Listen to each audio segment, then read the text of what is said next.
Parlons d'argent. Compris. Bon, non, non, mais je vais pas dire que c'est le sujet de ma chaîne, mais on va dire que tout le monde va se poser des questions comme ça. Alors, moi, j'ai une première observation purement factuelle à faire avant même que tu parles. Euh, quand on a un revenu, quand on a un salaire, et toi, tu l'as dit, tu fais partie maintenant des gens qui ont un salaire, euh, la quantité d'argent que tu gagnes, elle peut pas augmenter. Ouais, Par contre, ce sur quoi tu peux avoir un pouvoir, c'est diminuer tes dépenses. exactement. Or là, on est en région parisienne, hein, on est à 45 minutes du centre de Paris. Mm. Ne serait-ce qu'avoir un logement à 45 minutes du centre de Paris. Alors moi, je ne suis pas concerné là actuellement, mais j'ai vécu à Paris et je sais que ça vaut la peau du cul. Mm. Tu payes combien en location de ton logement, toi? Ici? Oui. Rien. Tu payes rien? Mais comment ça se fait que tu payes rien? Bah, je l'ai construit. D'accord, donc... J'ai construit le dôme, enfin, pas tout seul, mais après c'est aussi un investissement, ben, genre au total il vaut environ autour de 6 000 € le dôme. Ouais. Donc moi j'ai mis 3 000 €, la propriétaire a mis environ pareil aussi 3 000 €, et du coup après le but c'est qu'après elle le garde, mais bah, après le temps de travail, la construction et pas le temps que j'ai passé dessus et les matériaux que j'ai achetés, ouais c'est environ 3 000 € pour 300 de thèse. Donc en fait, en gros, un loyer, enfin une petite chambre ici, c'est environ, je sais pas, 500, 600 €, un petit truc ici dans le coin. Donc en fait, ça me fait l'équivalent de 6 mois de loyer, et ça me fait pour les 3 donc, quoi, en principe. Ouais, je sais pas si tu vas regarder. Mais là, je suis passé le premier hiver là-dedans, quand je suis arrivé, en construction du dôme, et du coup, j'ai dormi là-dedans. Donc c'est juste un cabanon en bois, puis avant, c'était le box des chevaux.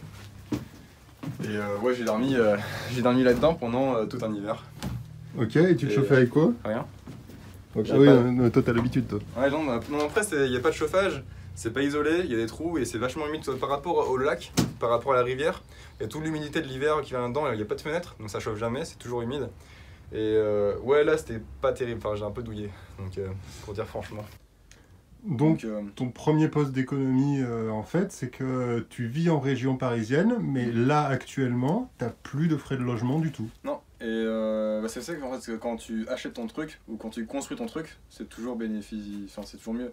Là, en l'occurrence, c'est un truc minuscule, tout petit, donc ça m'a pas coûté grand chose et j'ai de quoi vivre. Là, ça fait 13 mètres carrés au sol, ben, j'ai de quoi vivre avec et ça me suffit en fait. C'est juste que, comme on parlait tout à l'heure, réduire la consommation d'électricité, bah là, pareil, je réduis aussi ce que j'ai vraiment besoin pour vivre et c'est bon en fait.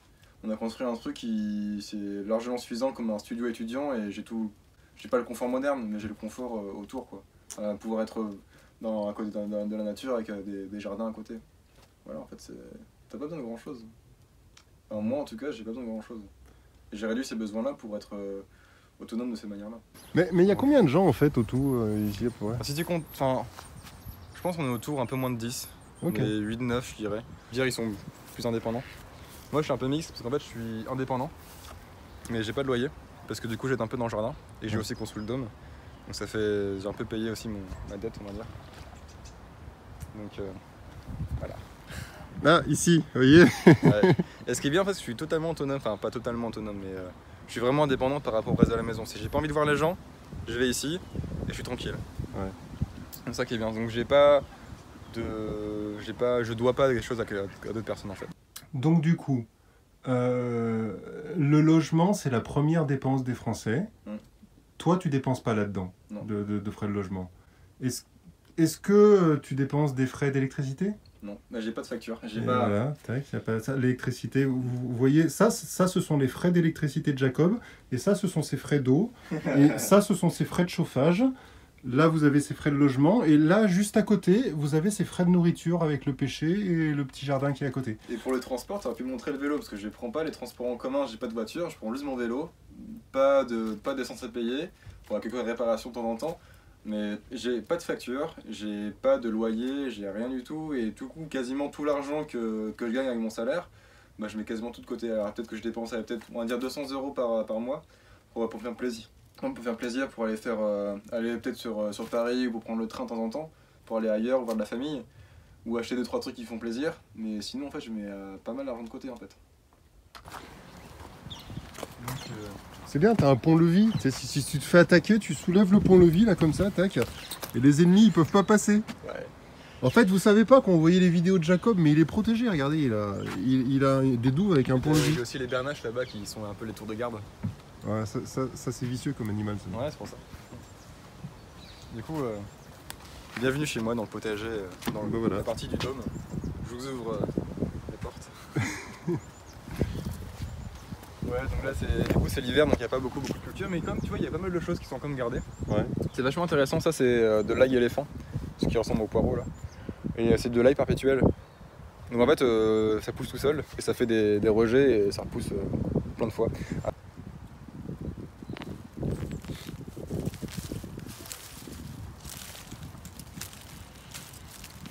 Voilà.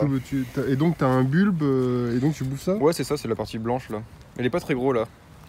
Mais tu peux entendre ça dans ton jardin. Ouais, ça sent l'ail, ouais, effectivement. Ouais. Mais ça ressemble vachement au poireau aussi. Donc des fois je le confonds.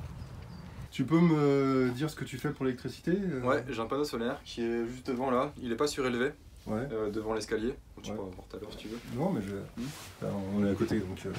Il est là. Ouais, je le vois. Ici. Bon, ouais, j'ai pas fait de cadre.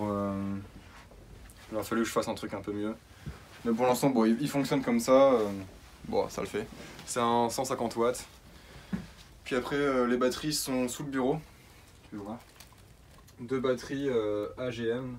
Non, AGM ou GEL. Je sais plus ce que c'est. Bon, c'est des batteries à décharge lente. Donc récupérées au boulot de mon père. Là, j'ai 180 ampères-heure. Récupérées gratuitement. Et normalement, ça vaut un truc comme ça vaut 400 € la batterie. Donc ces batteries sont un peu vieilles, mais au moins là, je suis large au niveau électricité. J'ai largement de quoi faire, donc j'ai 150 watts plus 180 ampères-heure de batterie. Et en fait, ça dépend vraiment de tes usages. Si tes usages sont limités, moi, ce que j'ai en électricité, je recharge mon téléphone, mon ordinateur. J'ai des petits Arduino qui font un peu qui contrôlent un peu la ventilation. Alors, juste non, je me permets de t'interrompre. Ouais. Je suppose que c'est ça les Arduino. T'en as parlé dans une de tes vidéos. Hein. Ouais, voilà. Et en fait, là, je contrôle la ventilation, donc en fait. Voilà, tu vois, j'ai pris. C'est la domotique, quoi. Ouais, ok. Et. J'ai plusieurs modes. En fait, là, c'est un bouton qui va faire les différents. Qui va contrôler, enfin, qui prend la température, l'humidité, et s'il fait trop chaud ou c'est trop humide, bah, du coup la trappe s'ouvre et ça va ventiler. D'accord. Et en fait il fait ça c'est automatique. Soit il fait ça automatique, soit c'est moi qui lui dis quoi faire. Ben voilà. Non, en fait on répète la même chose sur cette chaîne, hein, mais la première chose à faire pour être autonome en électricité, c'est pas de produire beaucoup d'électricité, c'est de réduire votre consommation électrique. Oui, parce que par exemple... Ouais, bon là c'est un modèle, enfin, je dis pas... Un deuxième modèle, une deuxième version de Rockestove, là c'est un Batchbox, c'est une version qui est beaucoup plus puissante et pratique. Donc là il n'est pas encore fini, là je suis plutôt encore en phase de test. Il n'est pas encore joli, mais c'est ici. Et là ça c'est marrant, ça aussi c'est du Pyrex, c'est une plaque de four. Et j'ai juste ça pour faire la porte, ça marche assez bien.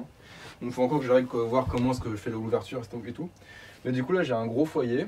Je mets des grosses bûches, parce qu'en fait j'avais un Rockestove auparavant qui était plus petit, je mettais que des brindilles et c'était chiant, parce que du coup je mettais que des petits bouts de bois tout petits.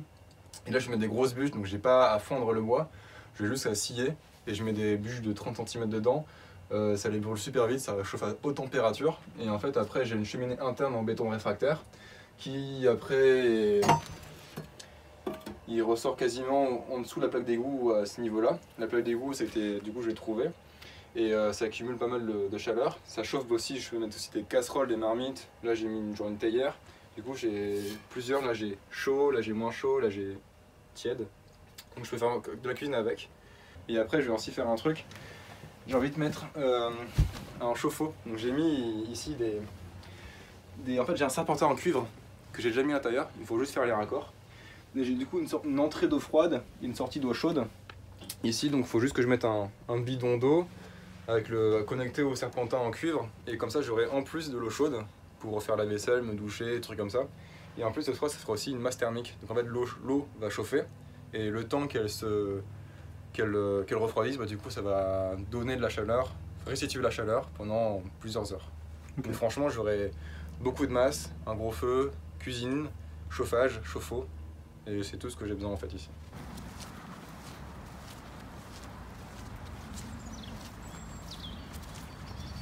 Et là du coup c'est l'ivette. Une eau qui est pas forcément très propre, enfin quoi que ce soit, mais bon, ça fait quand même pas mal d'eau si tu veux juste au moins arroser tes trucs. Ça. Et il y a des poissons là-dedans? Ouais, je pense. Je t'avoue, comme c'est pas forcément une eau ouais, la plus propre. Ouais, s'il y a des poissons dedans, tu les mangerais pas quoi. Ouais, non. Non, je préfère plutôt prendre ceux du lac, si jamais je pêchais. Parce que l'eau du lac est une source, donc du coup, elle est plus propre. Ouais, pour l'eau, pour l'instant, donc t'as vu, j'ai un jerrycan d'eau, donc je vais chercher à la maison.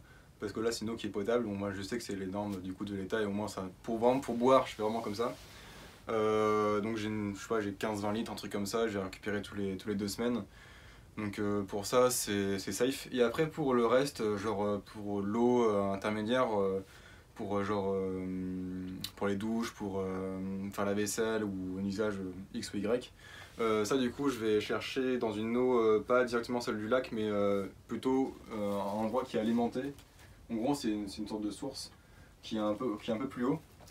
L'eau là pareil un peu mieux, donc par contre j'ai pas fait tester, il faudrait que je le fasse pour voir justement tous les traces, s'il n'y a pas des polluants, du plomb, un truc comme ça ou d'autres pesticides. Donc ça je l'ai pas fait, il faudrait que je le fasse davantage. Et après quand je fais ma vaisselle, après je rince à l'eau potable de la ville. Donc je fais un pré-lavage de mes casseroles comme ça avec l'eau que je trouve de la source. Et voilà, après bon, l'eau du lac j'utilise que du coup pour arroser les potagers, pour laver mon vélo, des trucs du genre quoi. Mais ouais, c'est pas forcément une eau qui est vraiment très très safe. Et donc ton dôme c'est là-bas? Ouais.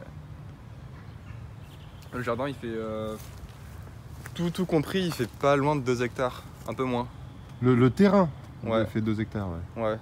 Enfin, toute la propriété avec la maison, plus les champs des chevaux, etc., ça fait quasiment 2 hectares. Okay. Un peu moins, je crois que ça fait 1,8 hectare, un truc comme ça, plus on a récupéré des bouts de terrain par-ci. Enfin, ouais. Mais donc c'est assez grand, et surtout que c'est pas très loin de Paris, donc en fait, ouais, ça fait une belle surface pour la région. Ouais. Et donc du coup, c'est les toilettes sèches que j'utilise tout le temps. J'aime bien la maison, mais du coup ici, ouais, c'est les toilettes à séparation, on a urine à gauche, donc en fait c'est de l'eau du lac. En fait on a beaucoup d'eau et beaucoup de surface, du coup en fait on pisse dans un seau. Et après bah, du coup c'est pour aussi faire utiliser le reste des plantes.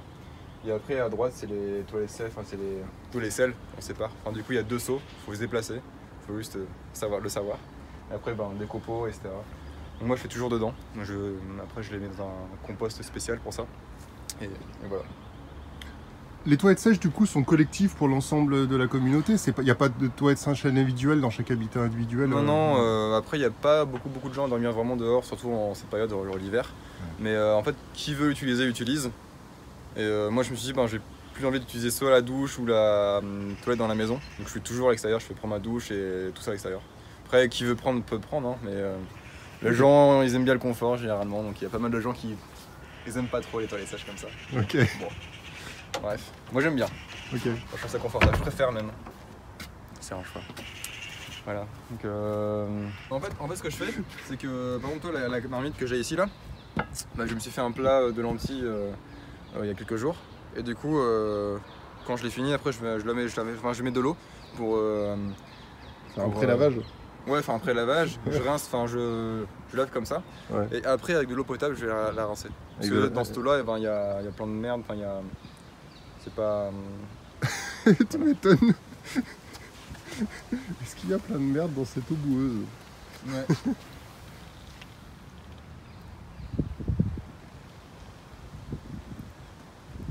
Bon, c'est cool d'avoir de l'eau à côté. En vrai, après, je pourrais aussi essayer de la purifier avec des gros filtres à plusieurs étapes de filtration, mais. Ouais, j'ai la flemme. Ouais, niveau de la douche, bah, du coup, pas mal de fois où je prends ma douche sur le petit ponton là, donc je fais une douche solaire. Soit que je fais chauffer au soleil quand il y a du soleil, même en hiver ça marche pas mal. Ou autrement, je fais chauffer de l'eau sur le poêle, que du coup je mets dans la douche solaire et je douche à l'extérieur. Et franchement, une douche à l'extérieur, ça se fait assez bien, même en hiver, tant que l'eau est chaude et qu'il n'y a pas de vent, surtout c'est le point important qu'il n'y a pas de vent, ça se fait assez bien pour une douche dehors. Et après, je dévoue qu'encore des fois j'ai la flemme, du coup j'ai une petite bassine à l'intérieur, je prends un gant de toilette et je me lave comme ça. Ouais. J'ai aussi installé une petite douche démontable avec un rideau de douche, une bassine en bas pour récupérer du coup l'eau. Ça se fait bien aussi, vu que du coup des fois j'ai la flemme de tout monter et je fais plutôt au camp de toilette. En vrai, camp de toilette c'est quand même pas mal, hein. C'est facile à faire, c'est rapide et là j'ai un pêché. Ouais, donc tu cueilles les fruits directement en sortir. Tu sors de chez toi, les fruits sont là. L'été dernier, genre je sortais du dôme, il y a des pêches comme ça, je les prenais, je les mangeais, c'est génial quoi. Autrement, on fait pas mal de récup ici aussi. Tout ce qui est fruits et légumes dans les magasins, tous les invendus, on les récupère. Donc en fait, il y a beaucoup de trucs aussi qu'on récupère de ce point de vue-là, des trucs qu'on n'aurait jamais acheté et c'est cool parce que du coup c'est de la bouffe gratuite quasiment. C'est de la bouffe de récupération à chaque fois. Ouais. T'as de la bouffe là? Non, on va pas dehors parce qu'avec la pluie on n'entend rien sur le micro, donc je suis en train de... C'est pour ça qu'on est là. Ouais. Mais là t'as de la bouffe ici? Ouais, bon, là c'est l'hiver, il n'y a pas grand chose. J'ai quand même pas mal de plantations qui sont quand même en cours ou qui vont après arriver bientôt. Mais sinon niveau bouffe, ouais, ce que je fais c'est que soit j'achète, donc tout ce qui est truc de base, je mange beaucoup de flocons d'avoine le matin. Des trucs comme ça, plus genre du sucre, plus du riz ou des lentilles, mais ça je les achète. Un Intermarché qui est pas si loin que ça, ou des magasins dans le coin. Après tout ce qui est fruits et légumes l'été, bah, du coup ça devient pas mal du potager. Donc j'ai des trucs vraiment frais qui viennent directement d'ici, sur place. Et après on fait pas mal aussi du récup. Donc en fait tous les invendus des magasins bio, magasins qui sont dans le coin ou même le marché, bah, du coup on récupère tout ça. Donc en fait on a des choses qu'on n'aurait jamais mangé normalement, mais sont cool à avoir. Donc c'est le combo des trois dans lequel je me nourris. Et c'est comme ça que ça fonctionne. Autrement pour cuisiner, bah, du coup j'ai mon poêle à bois pour faire à manger. Du coup l'hiver, bah, je fais des grosses marmites dessus. Ce que je fais souvent c'est que je fais des grosses marmites avec, genre par exemple la dernière fois je me suis fait dans une marmite en fonte avec des lentilles que j'ai achetées, des carottes qui venaient du potager, des oignons aussi qui venaient du potager qui restaient, avec 2-3 trucs en plus que je récupère. Et donc ça je fais ça l'hiver surtout sur le poêle à bois. Et ça me fait des grosses marmites, donc des grosses quantités pour plusieurs jours, que je mets après dehors au frais. Autrement après j'ai un petit réchaud à gaz dans cette... je vais le montrer si tu veux. J'ai un petit réchaud à gaz que j'utilise après en complément pour faire soit pour faire des petits trucs genre un thé ou quand j'ai pas envie d'allumer le gros poêle la journée, ou pour faire un petit truc l'été, enfin vraiment manger des trucs rapidement. Donc c'est aussi pareil, aussi un combo des deux. Et en plus de ça, on avait parlé de ça en plus je crois une interview dans les Pyrénées pour le gaz. On peut aussi fabriquer son méthaniseur. Je me suis pas mal renseigné sur ça. C'est un truc qui fonctionne pas mal aussi en combo, genre typiquement genre le poêle à bois pour l'hiver, surtout que tu as besoin de chaleur pour faire le feu et pour te chauffer. Et après l'été en fait, tu peux utiliser un méthaniseur, genre, tous tes déchets organiques un peu liquides, tu mets dans une sorte de grosse bonbonne et ça va fermenter donc du méthane. Et ce qui est bien, c'est qu'en plus tout ce qui est bactéries, ça fonctionne davantage l'été. Donc l'été, tu as plus de chaleur pour que les végétaux fermentent et tu auras ton propre gaz, ton biogaz. Et ça marche en gros 6 mois de l'année. Et bah, les 6 autres mois de l'année, bah, du coup, tu ton poêle à bois. Et du coup, c'est deux trucs comme ça, combinés ensemble, ça marche super bien. Donc franchement, non, c'est un cadre de vie quand même assez agréable. Genre, j'ai mon boulot pas loin, je suis à 8 km, je vais en vélo. Là, il y a une grande terrain de nature. Ah, c'est quand même pas mal quand même. Ouais, donc le boulot, tu vas en vélo en fait? Ouais, tous les jours. Okay. J'ai 8 km, ça fait environ un peu moins d'une demi-heure. Donc je fais du sport tous les jours. Ouais. Je suis en forme. Par tous les temps, parce que du coup, même quand il pleut, même quand il neige. Parce qu'il neige ici aussi. Ouais. Non, c'est rare, mais ouais. Non, ouais, parce que du coup, en fait, je suis venu ici parce qu'en fait, il y avait un travail de thèse pour faire un doctorat sur le climat, glaciologie, cycle climatique. Et du coup, c'est pour ça que je suis venu dans la région.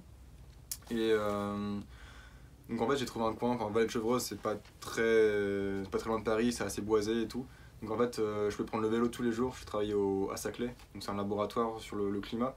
Donc en fait, tous les jours, je vais en vélo, j'ai 8 km, donc je fais ça tous les matins, tous les soirs. Donc c'est pas très loin, et au moins il y a un coin un peu nature dans le coin, quoi, ça va. Ok. C'est un vélo de gravel en fait, je sais pas si tu connais. Non. C'est un vélo polyvalent, en gros c'est un cadre de course, donc avec les manettes et tout. Vraiment un beau vélo avec du coup, en fait c'est un cadre de course avec des caractéristiques VTT. Donc en fait j'ai les freins à disque, des pneus larges, donc je peux passer vraiment partout avec. Je peux aller faire du chemin, des antilles un peu plus engagées et ça va vite, c'est confortable et c'est bien. Et donc tu es un Parisien qui n'a pas de carte de RATP, métro, comment ça s'appelle la carte Navigo. T'as une carte Navigo? T'as un abonnement Navigo? Donc t'as pas d'abonnement Navigo, t'as pas de frais de voiture, non. Et t'as pas de... Si, t'as de dépenses de l'huile de coude pour les genoux pour faire fonctionner le vélo. Oui, après il y a quelques réparations sur le vélo. Mais franchement avec ça je peux aller jusqu'à 50 km facile. Enfin facile, je le fais en tout cas. Et je peux me déplacer jusqu'à 50 km pour prendre du matériel. Du coup j'avais un petit porte-bagages, donc je ne peux pas prendre beaucoup de trucs dessus. Ouais, mais encore une fois, je me permets de t'interrompre. Quand j'ai vu Jacob dernièrement, il a fait 20 km dans un sens, 20 km dans l'autre, donc tu avais fait 40 km à ce moment-là. Ouais, c'est ça. Voilà. Donc ça se fait, hein. Il faut juste faire ça un peu tous les jours ou être en forme. Mais ça maintient en forme justement. Ouais. C'est le truc avec les activités physiques, plus t'en fais, moins c'est difficile. Ouais. Donc franchement non, du coup je me suis fait plaisir pour un bon vélo qui est confortable, qui est sécuritaire et tout. Donc ouais. Et ouais, attends, je vais vous montrer ça. Là je vais récupérer aussi un turbo de machine à laver. Et il faut que j'essaie d'en faire un truc pour avoir une machine à laver manuelle. Pour avoir un sorte de... qui fasse en même temps à la fois essoreuse et machine à laver. Comme ça je pourrais aussi faire mes lessives ici et à la main. Parce que pour l'instant toi je le fais à la main, mais vraiment dans une bassine. Et je t'avoue que c'est un peu chiant. Ouais. Bon ça le fait hein, parce que j'avais pas beaucoup de vêtements et j'ai réussi pas mal. Mais bon, je t'avoue que du coup c'est quand même assez chiant. Donc moi si je me rigole ça sera un peu plus agréable. Ok, donc maintenant que tu as fait la liste de tout ce que tu dépenses pas, est-ce que tu dépenses encore quelque chose? Ouais, je dépense un peu de nourriture parce que je suis clairement pas autonome avec ce qu'on produit ici dans les potagers. Donc tout ce qui est genre farine, huile, sucre, des lentilles, des trucs comme ça, j'achète. Donc ça me fait un peu de dépenses. Pareil aussi le midi, je vais manger à la cantine de mon laboratoire, donc aussi je dépense aussi par rapport à ça. Après je me fais plaisir aussi, par exemple des petites conneries, genre les Arduino que j'ai achetés pour faire un peu de bricole, toi le poêle à bois, faire le béton réfractaire pour un peu de bricole, pour le tuyau en cuivre pour le chauffe-eau. Ces petites bricoles comme ça et je dépense environ autour de 200 € par mois. Mais ouais, en gros, j'ai pas un gros salaire. Non, il gagne moins que moi. Je vous dis franchement, Jacob gagne moins d'argent. Non, mais attends, mais y a pas. T'es jeune, c'est normal. Je suis pas en train de dire que t'es un prolo, mais moi aussi j'étais un pauvre aussi, j'ai dit ça. Non, en gros, j'ai une bourse de mon école pour travailler sur ma thèse et je gagne 1400 par mois. Et c'est pas non plus un gros salaire, mais en fait j'ai réduit considérablement mon dépense pour du coup augmenter ma part de mettre de côté en fait. Donc ouais, je me mets 1200 € de côté par mois. Ouais. C'est quand même pas mal. Et donc concrètement, sur 3 ans, à terme de tes 3 ans, tu auras la possibilité éventuellement d'acheter un terrain ou d'acheter un lieu quelque part. Donc, je vais peut-être encore faire peut-être un CDD en plus pour avoir un peu plus d'argent. Plus de pognon, ouais. Et je pense vers 50 000 €, un truc comme ça que j'aurai accumulé. Je pense qu'à partir de là, en fait, mon but là c'est faire des travaux, du travail, un job classique où je peux avoir de l'argent, un revenu. Réduire ma consommation au maximum. Comme ça, du coup, dans quelques années, j'aurai accumulé assez d'argent. Ensuite, de me balader un petit peu après en France ou à l'étranger pour voir l'endroit qui me plaît. Et du coup, avec l'argent que j'aurai gardé, je vais m'acheter un terrain. Et du coup, comme ça, j'aurais fait des économies d'argent, j'aurais accumulé des connaissances, j'aurais aussi vu d'endroits qui me plaisent, j'aurais vu aussi des gens qui me plaisent. Et ensuite, je pourrais acheter mon terrain ou à côté d'autres personnes et commencer vraiment à faire vivre pour moi. Et après avoir vécu pour la science et avoir fait des économies, je préfère plus après vivre pour moi et faire un grand terrain et être pas autonome parce que j'ai pas envie d'être complètement autonome. J'ai encore envie de pas mal de bricoler et faire d'autres choses.